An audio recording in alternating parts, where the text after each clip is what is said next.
Could you please share with us the vision of Start Ed of your company?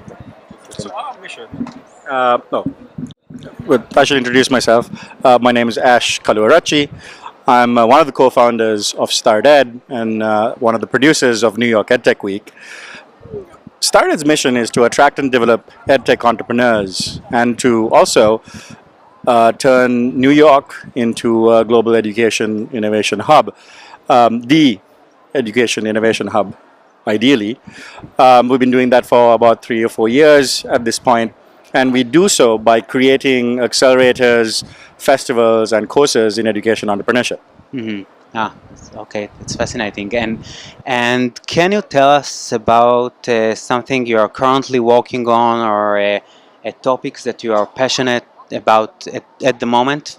Sure. We've been running accelerators for about 3 years, and we've worked with about 30 companies by investing in them and putting them through our 3-month accelerators. And we have about 500 companies that apply to our accelerator, and so we don't usually pick about 490 of them. So that's very frustrating. And so in 2018, we asked ourselves the question, how can we do more? How can we help more organizations?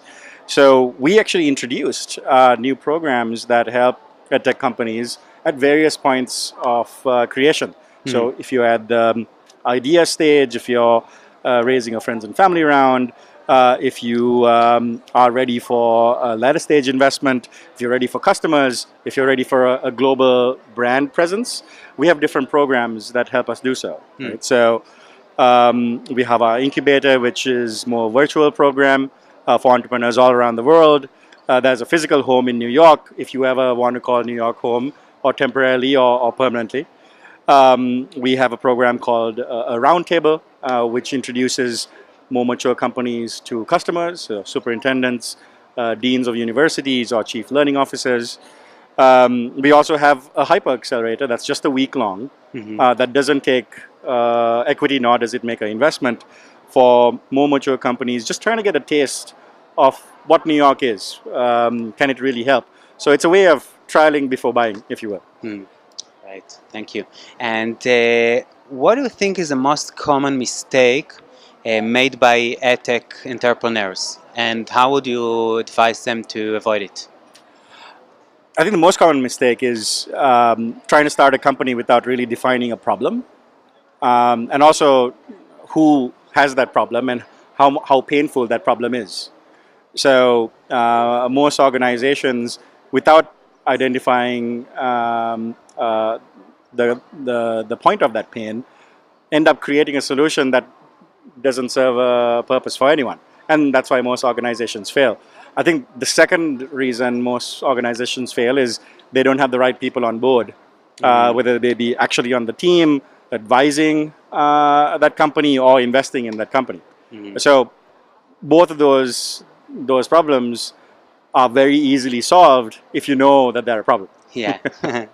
And what are the main challenges at the EdTech ecosystem, in facing today? I think it's that EdTech hasn't really seen, or is only starting to see now, a series of large successful organizations, right? Mm-hmm. Solving problems really at scale. Some people, if you ask that question, they would say that there aren't any yet. I say there are a few. There are some companies in China that are doing it pretty well. There are some organizations now in the US in 2018 that are doing well as well. But those are organizations that have been around for a very long time. Mm-hmm. So 10, 20-year-old organizations. There isn't a single company that was created over the last 5 to 7 years that is really big in solving a big problem. Uh-huh. So it's really that path to scaling a company that is difficult for organizations, and what prevents significant entrepreneurs from being in the industry and creating organization, or from even entering the organization. Mm-hmm. I see. But every few years there is a new technology, the radio, the television, then the internet, that claim that it will change the world of education. But actually, even with the new technology, I think that the world of education seems to be more or less the same. Could you please comment on this? Because technology is simply the technology, right? Yeah. And if you follow technology and you follow the solution, you still don't get into the realm of the problem. So, really going back to my point about the first mistake that most organizations make, you can't really start a company simply because you want to apply AI to education, apply VR to education. It doesn't work like that, right? Usually those organizations tend to die out because no one ends up buying the product, even if the solution is rather cool and sexy. Yeah. Before we finish, I would like to ask you one or two more questions. In a few months, we're going to launch the Israeli National Online Education Initiative and the platform called Campus IL. Could you share with us some tips or insights based on your experience? I actually don't know enough about the initiative. It's similar to dangerous. Coursera or edX, but it's going to be the Israeli national platform, so it's part of the government. Amazing. I think my question is, how can I do that in the US? Well, I mean, if that is a government-funded program that's being scaled across the entire country, that's very impressive. I don't think there's a lot of countries that can say that that's been done effectively. So to answer the question, if you want to avoid the problems that a company like Coursera had when they were starting out, it's not about the launching. The launching's impressive, but only the first step. Completion rates and making sure people are actually using and engaging with the content is going to be a big issue. Making sure that people who do finish those courses are being credentialed, and organizations that are hiring them are recognizing those credentials are going to be another problem.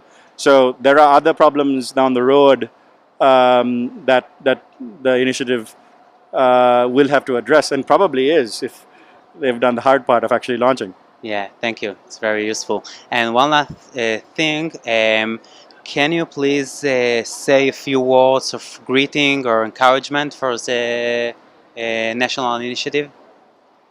Certainly. I think I'll tell you what most entrepreneurs need to hear. Industries are changed by people who do one thing really well for a very long time. It's not changed by people who kind of follow trends and chase after the new sexy solution. So as long as you're focusing on the foundational issues, which it sounds like this initiative is, then I see it's succeeding, and I wish it every success. Great. Thank you very much. Thank you. Cool.